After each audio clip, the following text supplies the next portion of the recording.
Photograph of Rome from 1857. In it stands an apartment block that, on paper, wasn't built until 60 years later. Same design, same shutters, same red roof. Photographed decades before its own birthday. I've been walking through Rome lately, and I couldn't shake one strange feeling. The city doesn't feel like it grew slowly, street by street, over 3,000 years.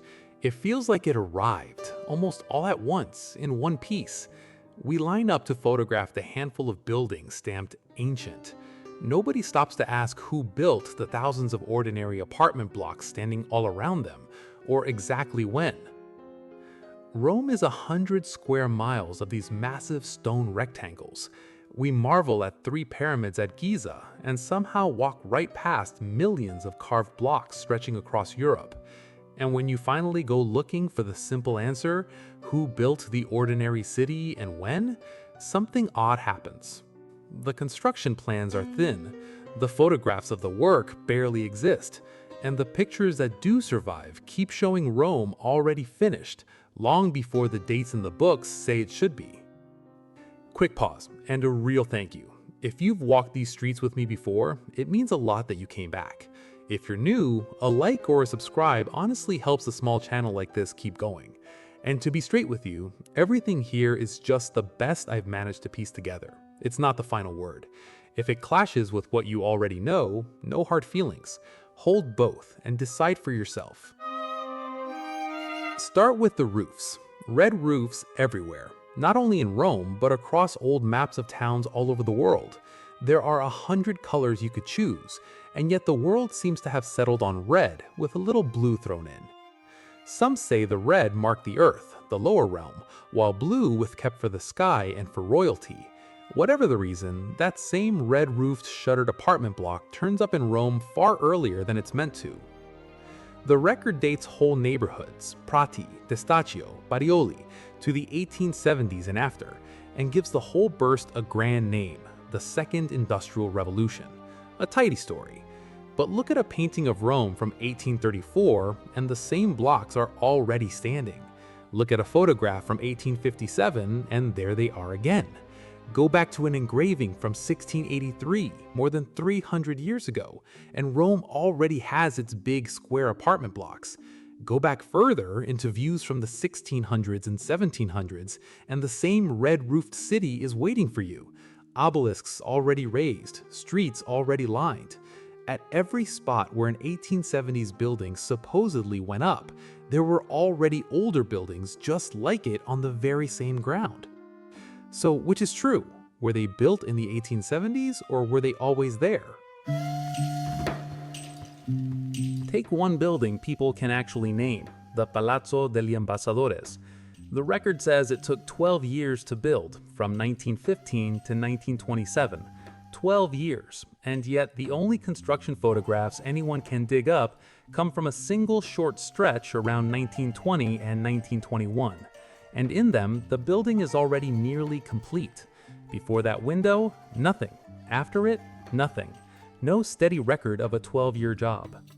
It doesn't look like a slow build. It looks like a light switching on, incomplete, and then within months, finished. Look closer at that one surviving construction photo and it gets stranger still. The top edge, right where the towers should rise, dissolves into blur and white nothing. And the trees, the far buildings, and the scaffolding all seem to stop dead at the exact same height, no matter how near or far they are. Now, step back to that photograph from 1857 and one in 1880 when these apartment blocks were supposedly brand new. They don't look new, they look settled, lived in, already old. And for the thousands of ordinary blocks no tourist ever photographs, there are almost no plans, almost no progress photos, almost no film of this vast citywide effort. A missing paper trail proves nothing on its own. But it's a strange thing to keep tripping over. Where are the pictures of Rome actually being built? Here the ground gets stranger. I got curious about what happened to Rome after the empire's so-called glory days, so I went century by century, the year 300, then 400, then 500, all the way to 1100, asking one plain question each time. What happened in the city of Rome in that year? The answer barely moved. In the 300s, Rome was in decline. In the 500s, a shadow of its former self. In the 900s, chaotic and decaying.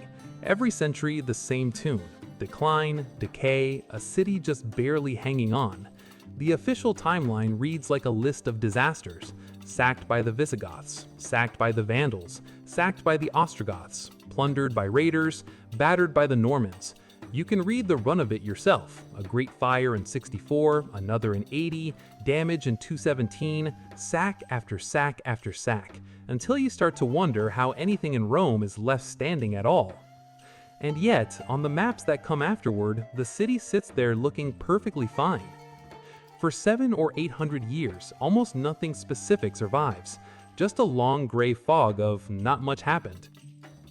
There's a theory some researchers hold that would explain that fog, that our calendar carries centuries that were never actually lived, phantom years stitched into the timeline, which is why that whole stretch reads so empty and so repetitive.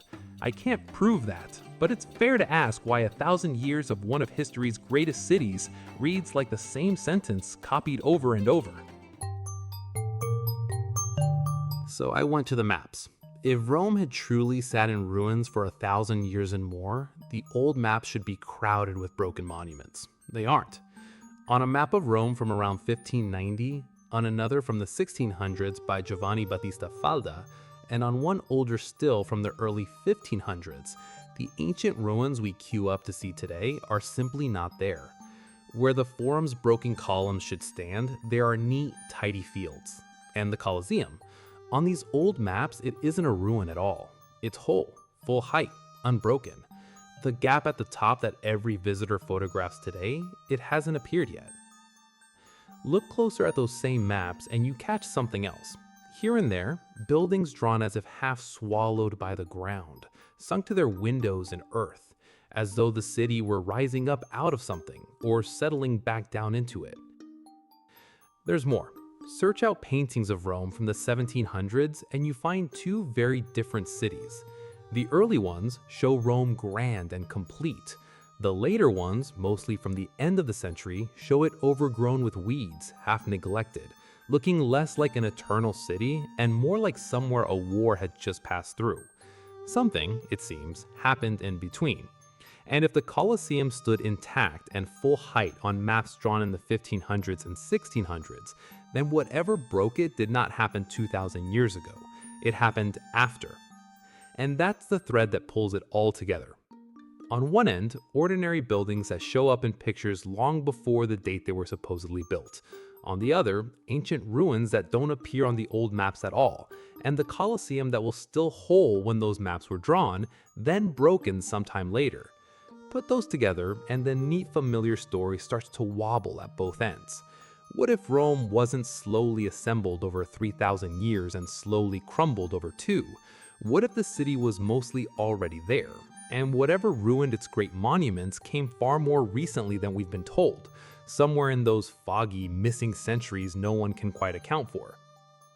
A theory says a reset of some kind swept through, and the world quietly rebuilt on top of what was left. It would account for the thin paper trail, the copied out centuries, the ruins that skipped the old maps, and the monuments that were whole in one picture and shattered in the next. I can't tell you that's what happened. I can only tell you that the city's own pictures don't match the city's own story. Strip it all back, and one idea keeps rising to the surface. The buildings, the maps, and the paintings seem to be telling a different age for Rome than the plaque on the wall. Not older, possibly younger, and possibly ruined within living memory rather than ancient legend. I don't have the final answer, and I won't pretend to, so I'll hand it to you. When the stones